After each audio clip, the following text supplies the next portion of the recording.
Hello and welcome to this special broadcast on CNBC Africa, where we'll be exploring ways countries in Western and Central Africa can chart a better future for energy and climate resilience. I'm Esther Owuni. Many thanks for tuning in today. As the world looks to build back better from the COVID-19 pandemic, African economies need concerted efforts and support from development partners and the private sector to achieve desired outcomes for growth. Now, for countries in Western and Central Africa, beyond the pandemic, the effects of climate change is also a source of concern. However, these challenges also offer an opportunity for a greener recovery. Now, for a deeper look into how to address these issues today, my guests are Usman Diagana. He is a World Bank's Vice President for Western and Central Africa. Also joining us today is His Excellency Bashir Ismail Ouedraogo, Burkina Faso's Minister of Energy and Mining. Also joining us is Rolake Akinkugbe-Filani, Advisory Board Member, African Energy Chamber and founder. Today she's also Africa, and she's also the Chief Commercial Officer of Mixer Africa. And of course, joining us too is Dr. Maufemo Magino, Project Coordinator at the West Africa Power Pool. Thank you so much, everyone, for joining us today. It's a pleasure to have you for today's panel discussion, which will be looking at, of course, Africa's energy future and, of course, building resilience for African countries in Western and Central Africa in the face of the adverse effects of climate change that we've been seeing.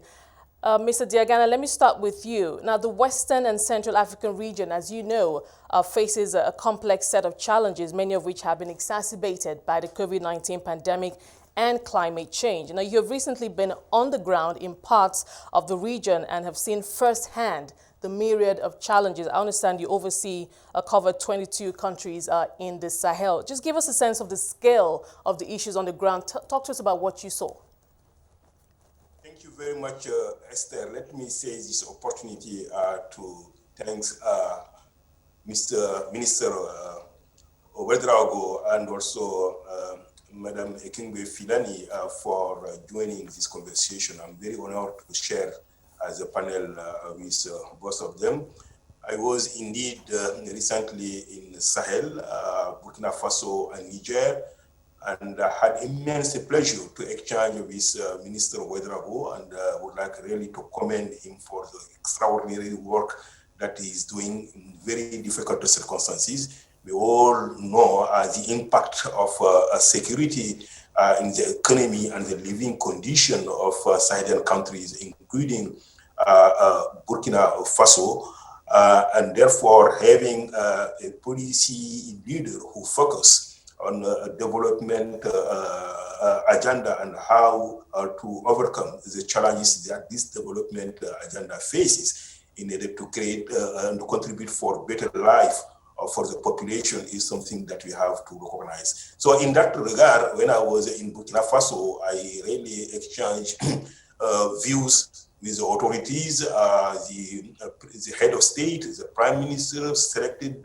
minister, around a variety of the challenges that the country faces. And we did agree that it's also a time now to accelerate the implementation of reform that will allow actually creating opportunity for the people, for the economy, and therefore overcome and address these challenges, including those related to security or contributing to poverty. And we know in that context, access to energy is paramount. So that's why really we have put this at the center of our priority, and we do have programs, operation that will allow us to be much more effective in helping the country to make progress on this agenda, including how we can, in a country like Burkina Faso, make sure that the country can double access to energy, let's say, by 2024. Mr. Diagana, I will come back. I'll circle back to you later to talk about the World Bank's strategic plans for the Western and Central African region. Honorable Minister Bashir, let me come to you now. Burkina Faso, as we've seen, is experiencing an increase in demand for energy. The country has witnessed strong GDP growth. We're seeing urbanization also increasing. But how is the country securing its energy future, especially given the shift, the way we're seeing the conversations we're seeing the way on the shift away from fossil fuels? I'm sure you've been following such conversations. Are there any significant energy projects that are changing the energy sector in Burkina Faso?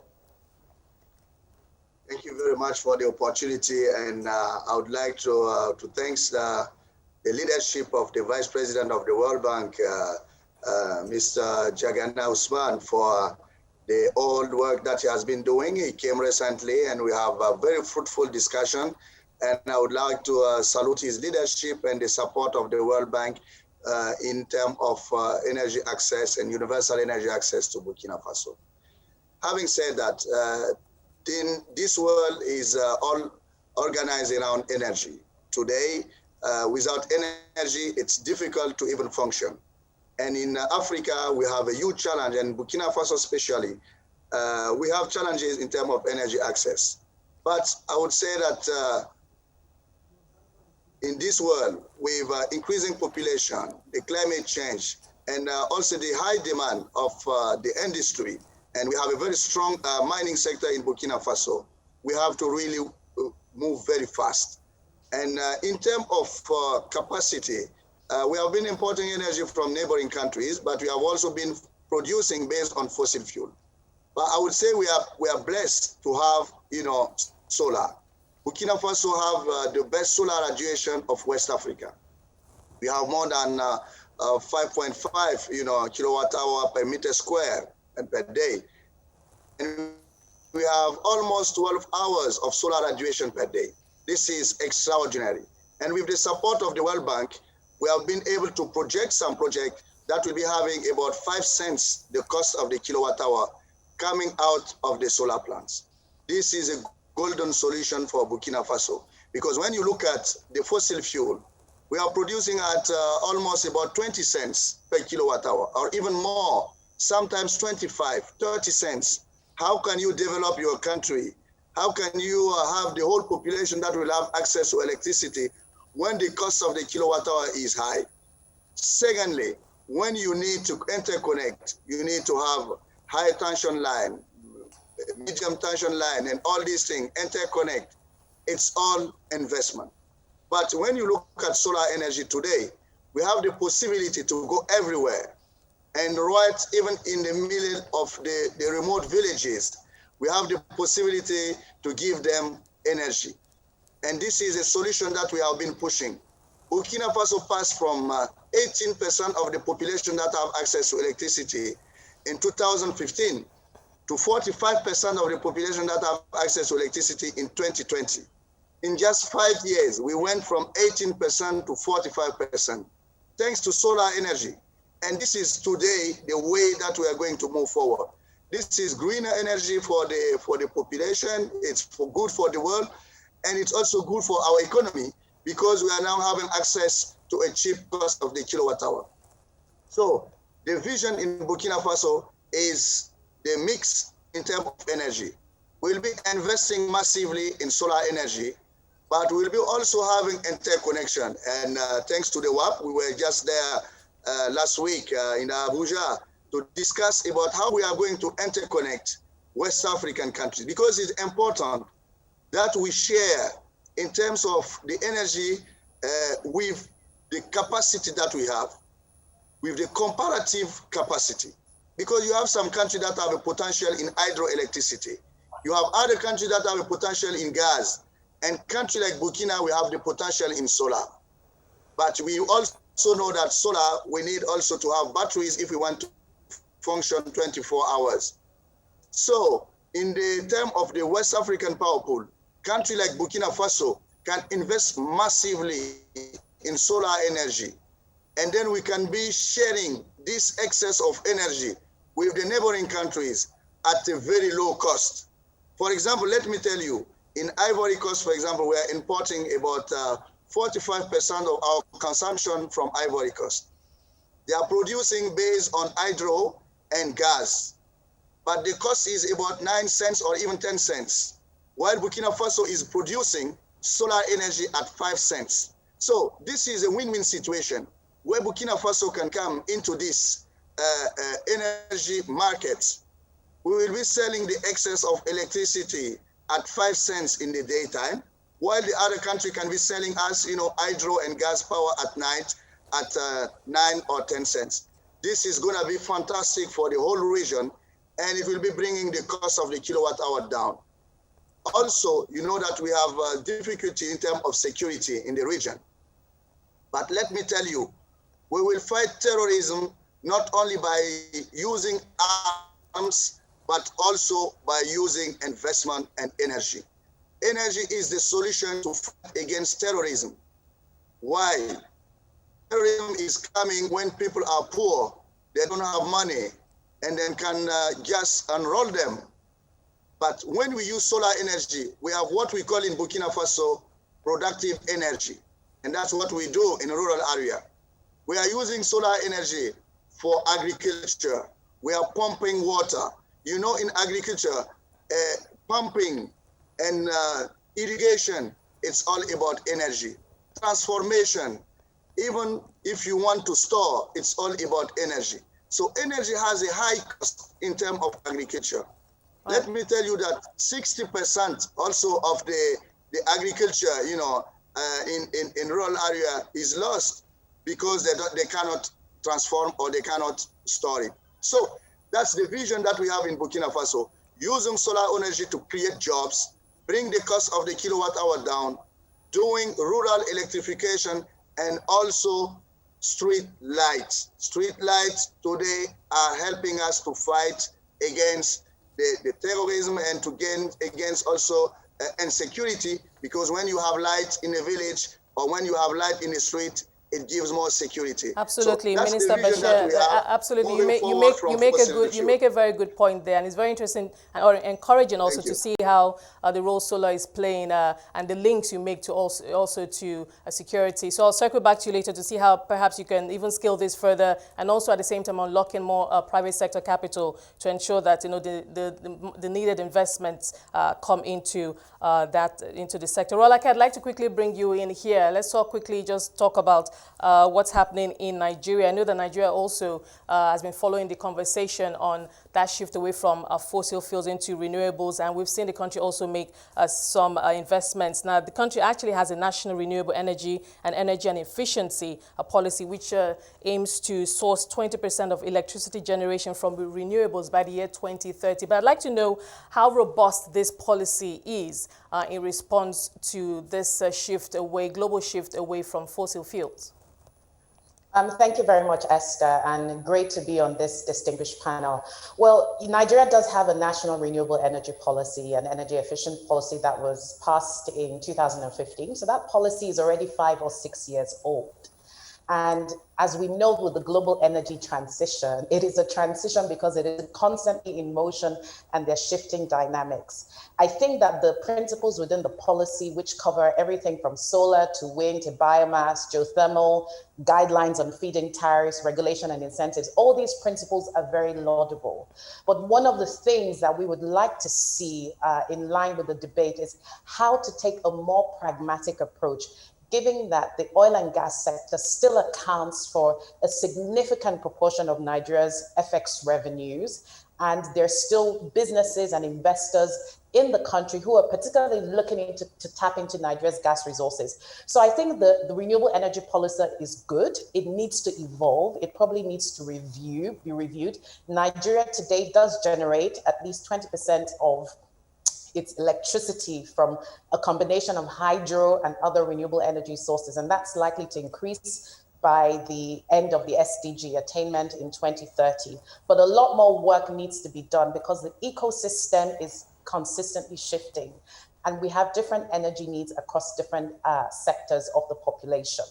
The other thing I would mention in relation to policy is that we also need to understand how the country is affected by global energy shifts. Many big oil companies are applying their energy transition strategy to their African operations, whether we like it or not.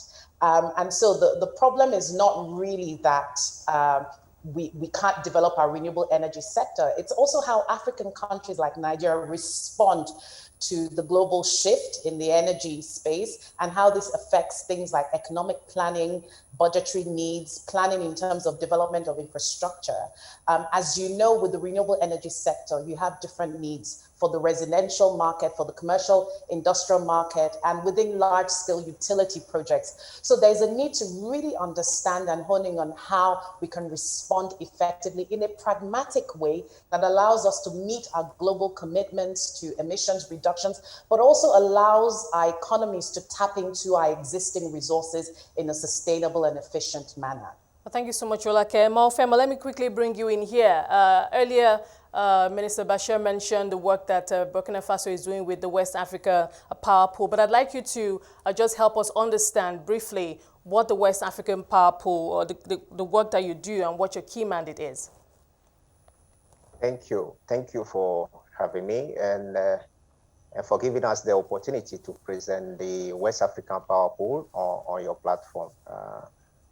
Straight to the question, the West African Power Pool first was established in 1999 by the authority of ECOWAS Head of State and Government as a specialized institution of ECOWAS.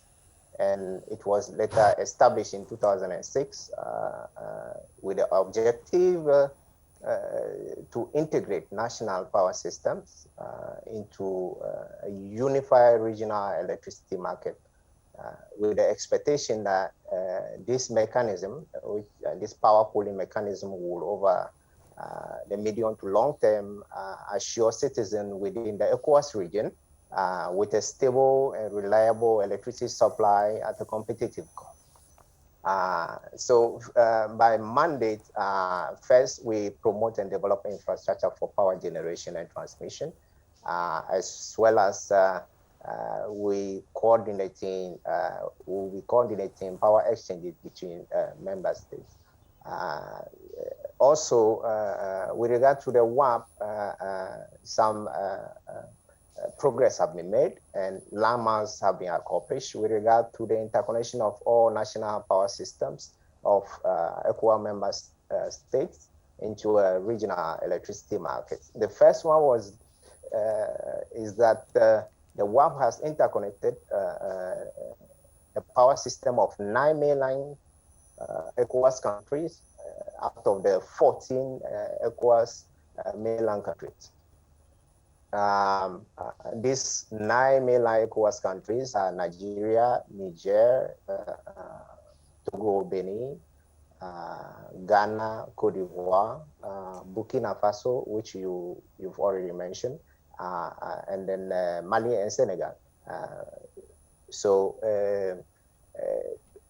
with this interconnection, we expecting that there will be generation from places like Guinea or Burkina Faso, where the resources is sufficient and vast, and then transported and transmitted to other parts where it is needed. So with regard to the interconnection of member states, with the support of the WAP partners, especially the World Bank, the WAP shall interconnect the remaining ECOWAS countries by 2022. So the remaining countries that are yet to be connected are Liberia, Sierra Leone, Guinea, Gambia, Guinea-Bissau, through the ongoing projects, which is CLSD and OMVG projects. So by 2022, we believe in that all these 40 mainland ECOWAS countries will be interconnected.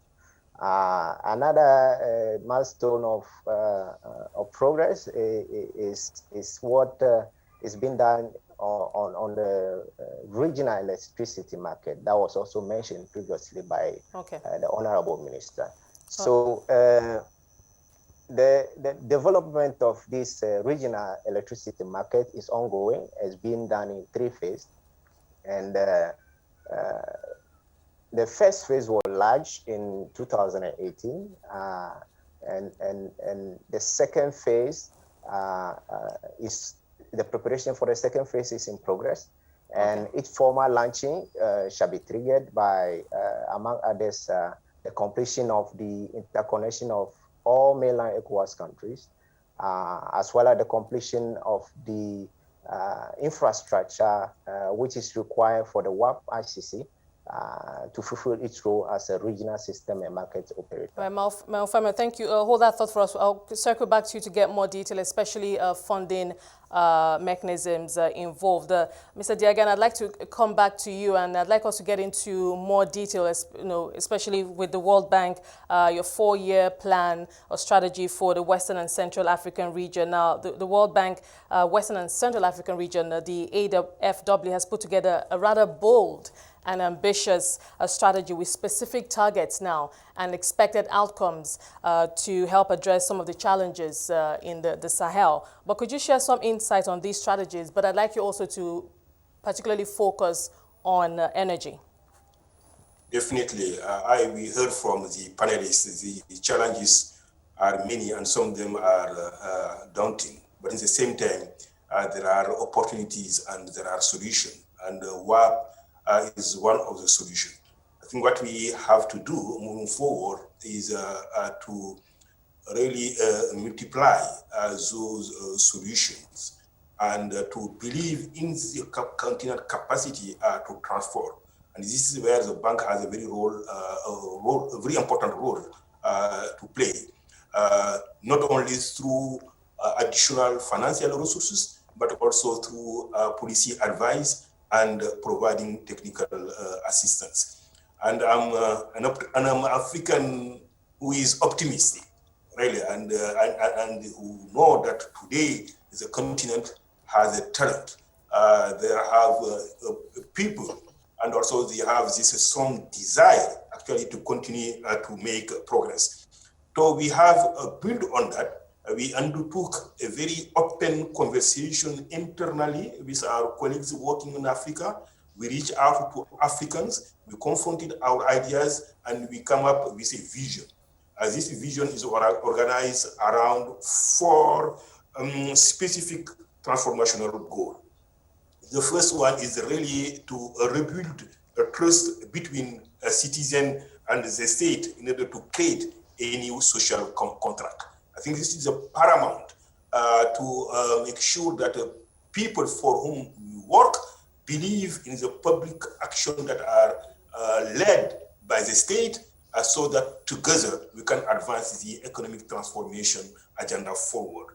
The second is really to strengthen the human capital and with special attention to be given to youth and to women. This is a country where the population is increasing, but we believe that through good investment in people, this population growth will be a strong asset for the country to progress. The third one is ready to remove barriers that prevent the private sector from participating more actively in the economic activities, and therefore to create the opportunity for firms to create more better and decent jobs for the population. And third, certainly, is to manage the climate shock and climate variety. Now, if you have to do more granular or more focus on the electricity energy sector, with our new strategy, we will support connection and the necessary generation and transmission infrastructure, enabling private investment where feasible. We have the African Energy Leap Initiative that represents a comprehensive World Bank Group engagement to support both direct access and enabling conditions to increase access to electricity from 50% in 2019 to 64% in 2026. And we believe that this is possible because there are some positive signs and some concrete actually progress that we can leverage on. The first one is we do have 10 sub-Saharan African countries who are on track for universal access by 2020.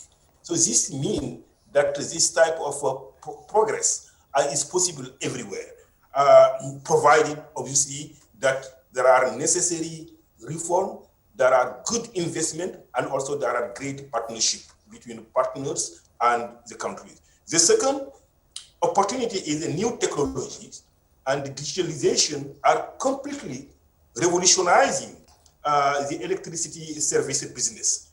And we believe that Africa can and should also leverage on that. The third element of opportunity is that cost reduction in clean energy and better storage is now happening. And battery storage, is now happening. And the bank has now very specific operation, both regional and national, prepare around those opportunities that will benefit to Africa. Our portfolio in terms of financing for the whole Africa today, as we speak, in terms of volume of commitment, is about $16 billion. And really, and it's composed of a variety of programs, operation that combine both reform but also investment, timely and quality implementation of those operations, complemented as we go with some additional resources, will absolutely allow the countries to expand access for the population at large, and especially for the rural areas where there are more vulnerability, and this will in turn contribute to address the security challenges that the Minister of Energy in Burkina Faso has very well explained, and give more opportunity to the private sector to create. Mr. Diagan, I'm just quickly going to move on, but before I move on, I wanted to quickly just get your thoughts. I mean, I can appreciate the optimism and the optimism of the World Bank, and of course the strength of this plan. But you've just said that a lot of it will, to a large extent, depend on how reforms on the ground in these countries, how they progress. Sometimes it becomes a matter of political will. How is the World Bank going to respond to that? I mean, if things don't go in that direction. Yeah. There are, as I have said, there are today a very good opportunity, in fact, because the capability in the countries have technical capability have definitely increased. The political will to address the issues and remove the bottleneck is there. The bank has a very a triple role that are key. The first is really the convening power. We bring together countries from different perspective and angle in order to share experiences. The second, we are increasing significantly our footprint, meaning being present physically in countries in order to be involved in the policy reform agenda and make sure that the programs that we prepare in responding or accompanying the implementation of this economic policy agenda is well implemented. And the third is the increase of our financial resources in favor of the different countries that use through the instrument mix that we do have as an institution. We have some specific policy-oriented operation, and we do have investment and technical assistance operation as well. So in combining those variety of instruments, certainly we can contribute to advance the implementation of reform, or to advise the country to adhere to reform that are necessary and but also that are consistent with their absorptive capacity. All right, thank you, sir. Minister Bashir, let me quickly bring you in here. Our time is, I want us to adequately manage our time.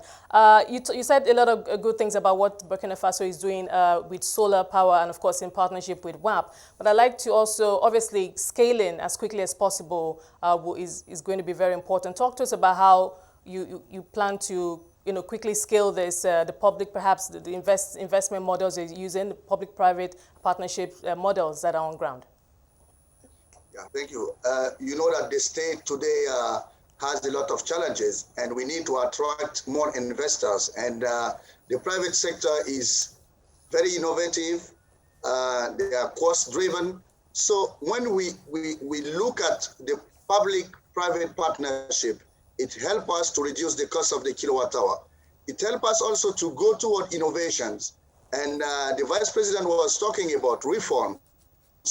He is a man of word. And when he came in Burkina, we talked about reform. And the World Bank is supporting us in this.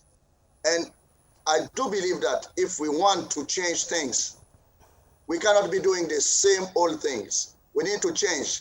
And change is coming toward reforms. And that's what we are doing. And in Burkina Faso, we have about almost 200 megawatt investment with the private sector. And it's about solar energy. Now we have also the technology of storage, which is rapidly increasing. And battery is becoming the center and the future of energy. And today we need to attract, investors. So we did some reforms. We made some laws so that we can open the market to the private sector. And today we are making progress because we have the private sector which is coming with us. And the project that we will be doing with the World Bank, we're estimating the cost of the kilowatt hour at 5 cents. And that's going to be done with the private sector. So 5 cents, when you compare to fossil fuel, which is about 20 cents, you can see the difference. And also we are subsidizing heavily the fossil fuel energy production. And this is bad because this is money that we can invest in other sectors like roads, like schools, and healthcare. So these are the things that we have been doing. And scaling up for the next coming years, I would say that Burkina Faso, we want to go towards 75 to 80% of the population that will have access by 2025. And we are going to do it by increasing the capacity of solar energy by between 30 to 40% in our mix of energy consumption. Let me tell you that today, we have all the solutions for the populations. I would say that the technology is there, the money is there. We have also the human capacity in Africa. It's all about putting the dots together. Today, it's not normal that in this 21st century, we still have populations that don't have access to electricity. They just need about 50 kilowatt hour per month, where, in some countries, they have consuming more than 1,000 to 2,000 kilowatt hour per month. This is a world where we have the solutions for our problems. And we have also the resources, the natural resources, and this is God-given. We need to look around and find solutions, and that's what we are doing. Like my sister said, we have to be pragmatic. We don't need to make a lot of talks. We don't need more PowerPoints. We need more power plants. Absolutely, Minister Bashir. Yes, absolutely. So, what we need now, of course, is action on the ground. Rolake, let me bring you in here. Absolutely. Nigeria also is preparing for a clean energy future. We've seen investments in solar, but of course we know that unlocking, just like, with other countries, both, especially in the developing world, unlocking private sector capital is going to be key. In what innovative funding ways or options are available to Nigeria? How can Nigeria unlock private sector capital into green investments in the country? Thank you very much. And before I answer, I also must commend the work that the World Bank is doing, and of course the Burkina Faso government is doing, to really help unlock sources of funding for the industry. One thing we do know that for every $1 million that you do invest in the renewable energy sector, such as solar, you're creating 25 jobs. That may seem small, but on a massive scale, imagine if you took the 16 billion that Mr. Diagana referred to and invested that in the sector, the economic transformation is significant. I think in terms of innovative financing, one of the things that we do know is that we can't rely alone on commercial banks locally. Because most of the financial institutions and capital markets on the continent have developed on the back of fossil fuel financing. There is a need to build and increase capacity.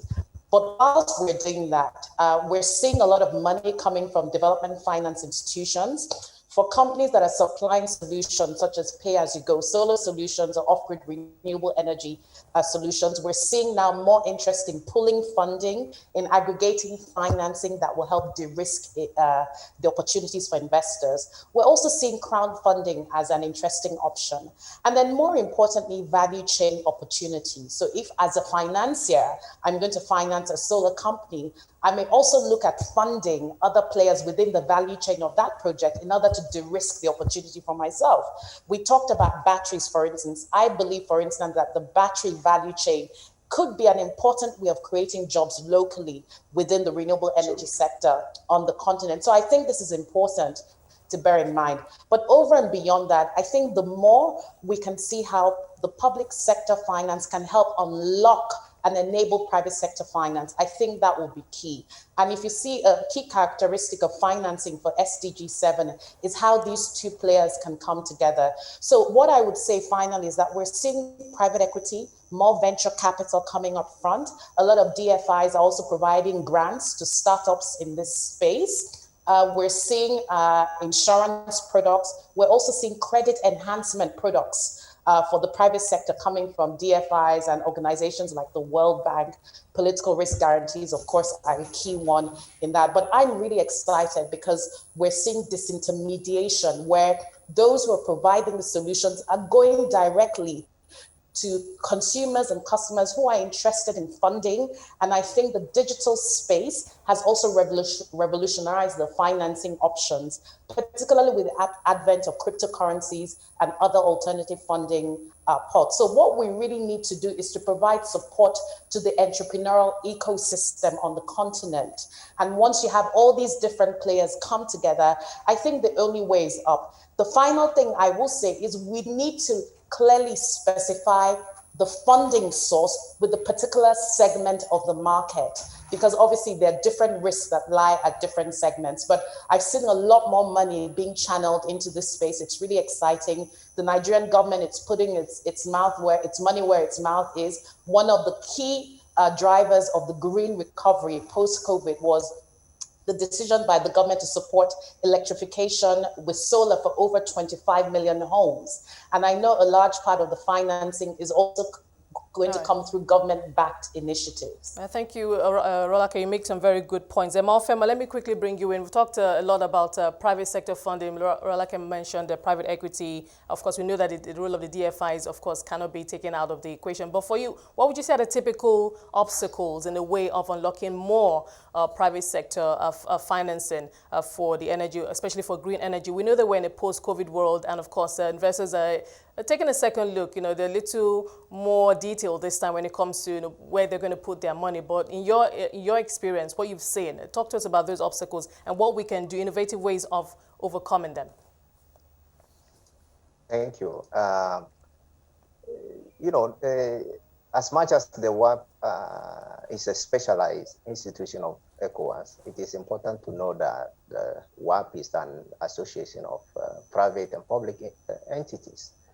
And currently, there are 38 members, which are both public and private entities. And strategically, the evolution of the WAP benefit from the input from this private entity. So, first of all, the WAP is creating opportunity for the private sector to come in and develop the infrastructure projects, such as the solar parks that we are developing in Burkina Faso. So with the support of the World Bank, the WAP is really scaling up the participation of the private sector in the development of this large utility scale projects. In addition, what is being done by the WAP is that this project will be developed with private funding as IPP, and also part of it will be concessional funding, especially for those infrastructure that need to be put in place to evacuate power from the solar parks into the network. Malfemo, if I could just come in, sorry to interrupt you. I just wanted to know what your biggest project has been so far. In terms of generation projects, now it's worth noting that the WAP projects are being guided by the ECOWAS Master Plan, and this is made up of 75 projects, out of which we have 47 generation projects and 28 transmission projects. And thanks to the World Bank, we have solar parks projects with 300 megawatts in Burkina, 150 in the Gambia, 150 in Niger. We also have 300 megawatt solar park in the Mali. These are renewable solar power park, and beside these renewables, there are other conventional projects that are being implemented. Mr. Diagana, let me come back to you. I'd like us to talk about climate resilience, which is obviously a very big topic, a very big issue for Africa. And countries in the Sahel region will need to prioritize food security as the region increasingly becomes more vulnerable to climate change and its adverse effects. How should these countries build climate resilience, and what specific support are they receiving from the World Bank? You have said this is a region that includes some very hard spot, fragile, vulnerable, countries. Sahel is one of them, but we do have also the Lake Chad Basin, and obviously this is because of their exposure to climate shock and climate variability, as illustrated by water scarcity, lengthening dry season, land degradation, and the effect of rising temperature along with a dramatic climate event. All those exacerbate or create conflict because of the tension to have access to resources that are being reduced. And this we see it every day when you look at the situation of the rival basin, or you see actually even countries that have some forests in West and Central Africa. The forest is declining, and obviously deforestation therefore is increasing. For the countries that are in the Sahel region, we see that the desert also which is expanding, and the consequence is migration, internal migration, rural migration, but also external migration. We see as we can see, and this affect almost all the regions. So the climate impact on the countries individually, but on the region as a whole, are obvious, and therefore climate action is really at the heart of the priority of our institution commitment. And in order to further strengthen our support to countries to face it, we have prepared a new action plan on climate change. We have already also engaged in preparing in countries specific or countries that share the same ecosystem, to undertake a thorough assessment and see how, based on the diagnostic that we will see, how this will inform actually our support to countries in West and Central Africa. And clearly, obviously, we will be, whatever we'll be doing will be aligned with the Paris Agreement. Bank intervention will also be aligned with the country-specific national development plan, which will guide future investment. And this will be critical for us to approach actually the investment in agriculture, in energy, and even in some areas like education differently, with the aim really to support resilience and contribute to sustained and inclusive growth, critical for poverty reduction. Minister Bashir, let me also ask you, on the part of Burkina Faso, what is the government doing to build climate resilience? Obviously, we know that agriculture will be key in ensuring that the food security is secure. But of course, we are seeing this rapid degradation of massive land areas in countries in the Sahel. Talk to us about what you're doing on the ground. Thank you. Climate change is fully felt in Burkina Faso because the increase in temperature is already there. And, you know, even for the working place, it's becoming more and more difficult, you know, for populations. And now air conditioning is becoming key. We are forgetting about that. But when you look at public sector and private sector, 60% of energy consumption in buildings, it's about energy consumption. It's about energy consumption and schooling. And that's why we need to tackle climate change in buildings in terms of integrating the building materials. That's first. We need to look at local capacity, and that's what we are integrating in our plans. But also looking at what we call integrating renewable energy, especially solar, in terms of cooling. But also in agriculture, as the Vice President said, you know, agriculture in Africa, and especially in my country, we rely mainly on the rainfall. And because of climate change, we are becoming to see a reduction in terms of rainfall. That's first. We are also relying on dams. And you know that when it's too much, the temperature is rising, then you have more evaporation. So we are facing a shortage of water, of land water, because of the climate change. And that you see it in rural area. What we are doing in my ministry is what we call energy, productive energy. And that's what? We are using underground water so that we can do irrigation. And we are using solar energy because it's becoming cheap. And the cost of the kilowatt hour going out of a solar plant, it's 10 times cheaper than the diesel motor that the farmer was using to do agriculture.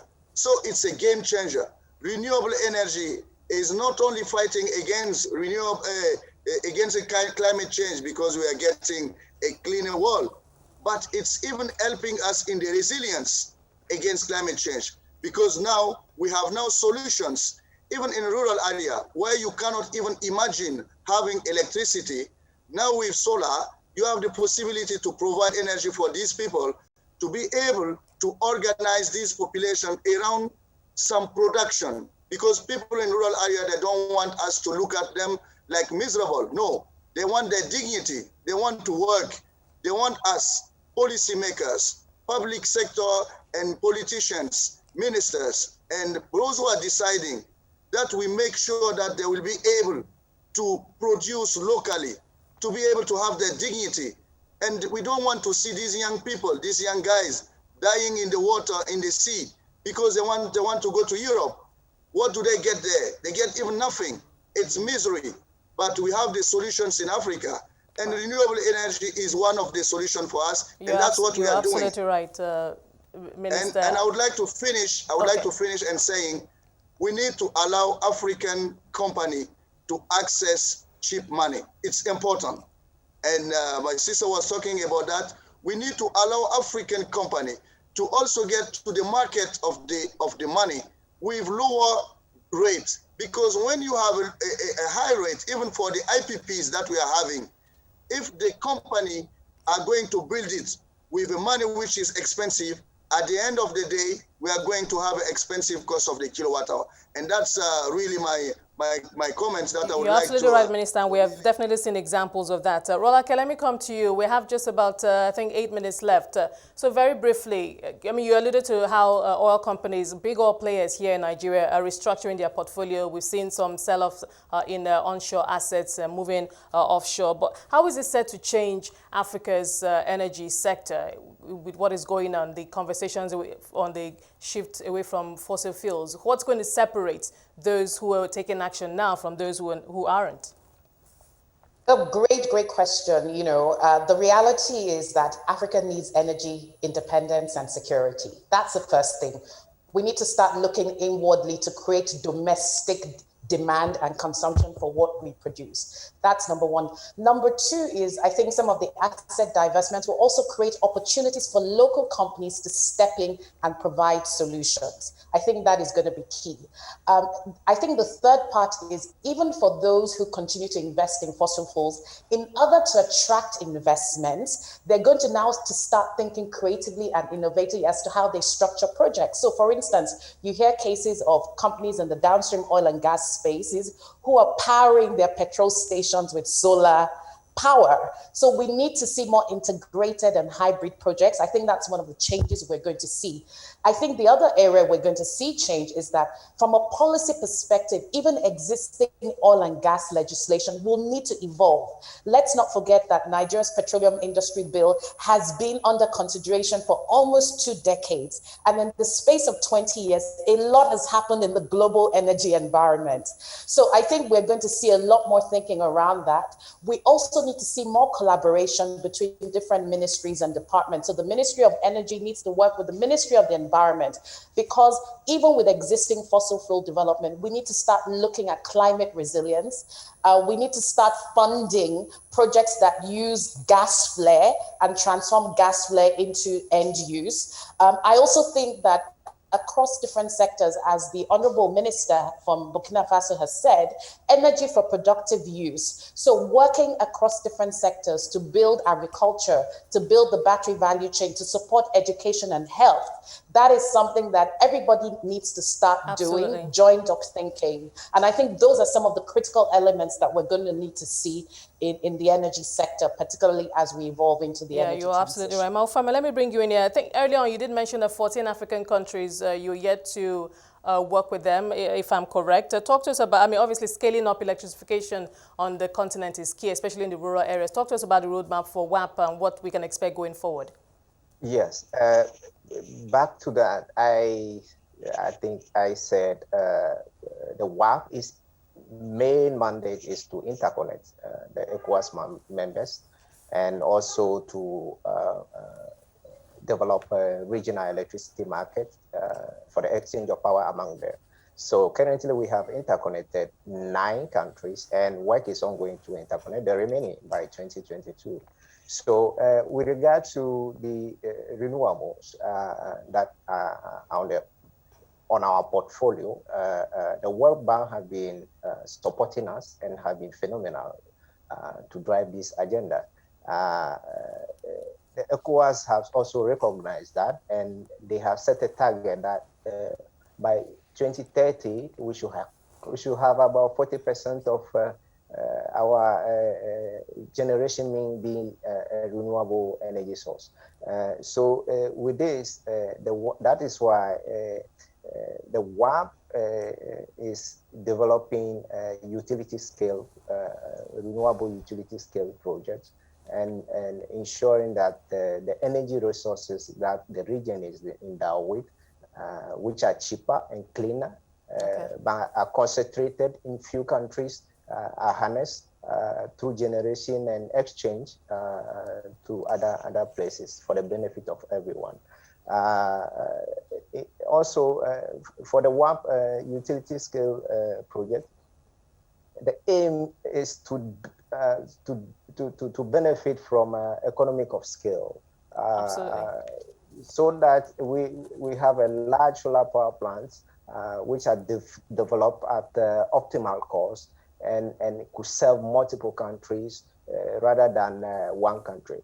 So this is a regional vision where the WAP is making it possible for Burkina to send power to where it is needed, and also these hydro sources, which are very vast in the Guinea, can be transported to Nigeria and vice versa. So these are we recognize that these are very important, and it is part of our policy to get it done. Absolutely. Thank you so much, Malfama, for that. We have just 2 minutes left. I'd like to just pose my last question to VP Diagana, and it's on the COVID-19 pandemic and vaccine. VP, if you could just talk to us about, I mean, we've seen the pandemic expose Africa's fragile and vulnerable health systems. Talk to us about the lessons that we're learning so far that we should learn from this experience, and what the World Bank, how the World Bank is working with African countries to ensure vaccine access, equity, and delivery. Thank you very much. And I would like to really, in responding to this question, start by recognizing and saluting actually the effort that have made by the African government. I think their swift reactions in preparing a response embedded in plan that they have started to implement early on actually has contributed to limit the effect and the impact of the pandemic. Yet, the impact of the pandemic has been very, very severe in Africa, especially on the economic and the social front. The number of people who left, who felt in poverty, has dramatically increased. As you know, before the pandemic, Africa was its economy was growing. As a result of the crisis, for the first time, actually, the continent finds itself in a recession. This didn't happen for about 25 years. So the bank also, on its part, has been very, very swift. I think we have stepped up our effort. We have mobilized $24 billion to support actually the economic, so that we contribute actually to mitigate the variety of risk and negative consequences associated with the crisis. And this has, our contribution has really been instrumental in protecting life, saving livelihood, and creating the condition for the economy to build back better. I think the most important solution to the crisis is the pandemic crisis is really having access to vaccine. On that front also, we have allocated $12 billion to help both the low-income country and the low and middle-income country in Africa to have access to vaccine. As we speak, I think we have prepared almost for every country that has put forward a vaccine financing operation to us. We have prepared a project. Some of them have started to disburse. And we know that the implementation, the full implementation and timely implementation of the vaccination strategy and deployment plan that have been prepared by the African country will require more resources. And therefore, we are, as we speak, also discussing with African Union to increase our financial support. We are also advocating for African countries vis-a-vis of the world, actually to mobilize not only resources, but to give to African the doses that they need actually to expedite the vaccines. Absolutely. The population of the country. I would like just to go to find by very last point is to also to support. This is one of the lessons that we have learned, that we need to support the production of vaccine in Africa. I think this is what really will help African countries to prevent and to address those type of exogenous shock when they happen. We know it's only 5% of the African population need in vaccine, not only for COVID, that are produced locally. So we are working hard as an institution to strengthen the capability of the structure in Africa in order to be in position to produce vaccine by itself. Thank you. VP Diagana, that's quite comforting to hear. And I must thank you all for your time today, for joining us on this panel. I think one or two key takeaways is that there is now obviously more concerted effort on the part of the African governments, particularly in the Western and Central Africa, to secure Africa's energy future, particularly in the green energy, and of course, build better climate resilience. Thank you once again, everyone, for your time today. We really appreciate you joining us for this panel discussion. That was Usman Diagana, the World Bank's Vice President for Western and Central Africa, His Excellency Bashir Ismail Udrogo, Burkina Faso's Minister of Energy and Mining. Also joining us today was Akinkugbe-Filani, Advisory Board Member, African Energy Chamber, and founder, Today Africa, and also the Chief Commercial Officer of Mixer Africa. And of course, joining us today has been Dr. Mofemo Mujino, the project coordinator at the West Africa Power Pool. Well, that's a wrap on our conversation for today, and a big thank you, of course, to our amazing panel for today's conversation. I'm Esther Awuni. Enjoy the rest of your day.